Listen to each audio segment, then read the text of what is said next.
Okay, so today we're going to talk about proteins. So actin is made up of F and G actin. F actin is the polymeric form of G actin. It can treadmill or physically move in space by adding more monomers to the positive side, which is called polymerization, and taking away monomers from the negative side at the same rate. You can start and stop the treadmilling of an actin protein with a capping protein. You put the capping protein on to stop treadmilling and take it off to start the treadmilling back up. A myosin filament has 2 heads per filament. The conformational change happens at the neck. The myosin head binds to the actin at the very tip of the head, allowing for more physical leverage when changing conformations. Unlike kinesin, myosin heads work independently from each other as long as they're in the presence of ATP. So the myosin actin reaction cycle begins with the myosin head attached to the actin subunit of the thin filament. ATP binds to the myosin head and causes it to let go of the actin. So there's a fun fact / not so fun fact. This is what happens during rigor mortis, if you've heard of rigor mortis, when someone's muscles lock up shortly after they die. It's because there is no longer any ATP to be used to unbind the myosin head from the actin. It's kind of weird, but that's how I remembered how the process starts.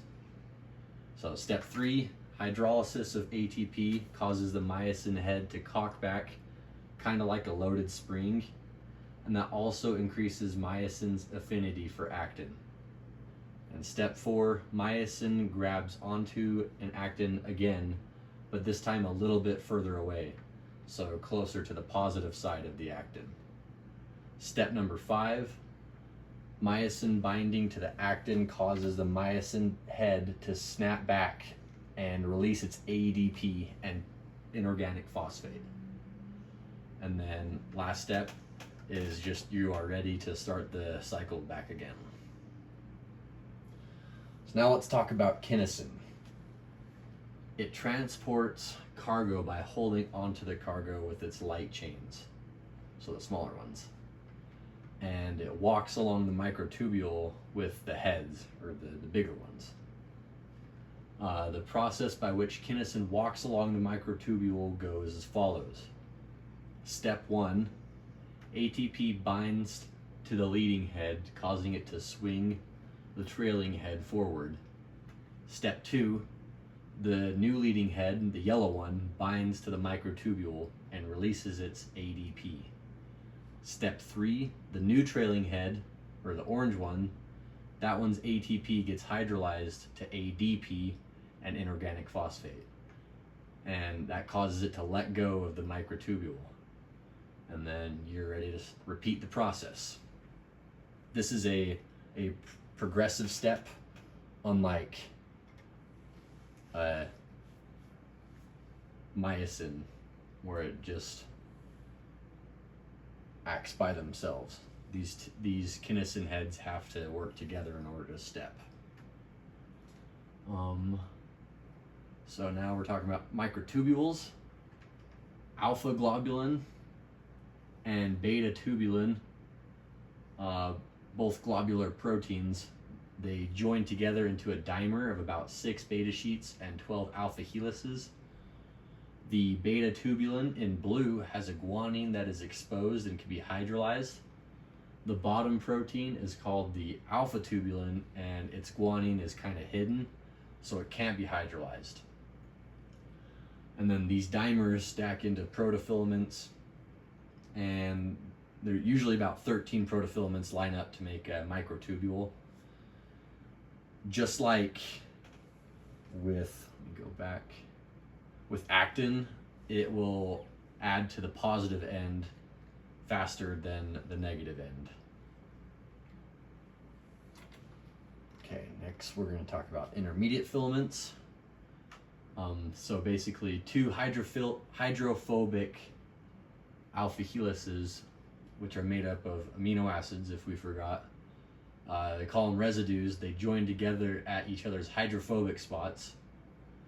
And the way that it's structured is a single alpha helix would be considered a monomer. And then the monomers combine into a left-handed twist. This is a dimer or a coiled coil. And then it kind of builds up from there. 2 dimers parallel side by side is a tetramer. 2 tetramers parallel side by side is an octamer, and so on.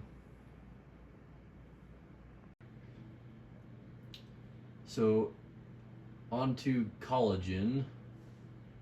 A single collagen peptide is made up of proline, hydroxyproline, and glycine.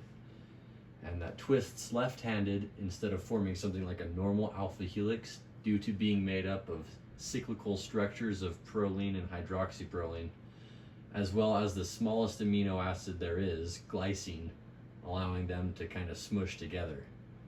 3 of these single collagen fibers weaved together forms a right-handed triple helix that is very stable.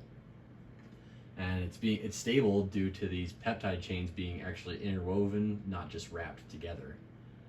And the triple helix is held together via hydrogen bonding and van der Waals forces. So what are these proteins actually used for? Actin and myosin are how muscles physiologically contract. Kinesin moves around vesicles at the cellular level. Microtubules rip the sister chromatids apart during cell division by shortening. And intermediate filaments are what keratin is, so that would be stuff like hair and nails. And collagen is for the structure and support of all of the body's connective tissues.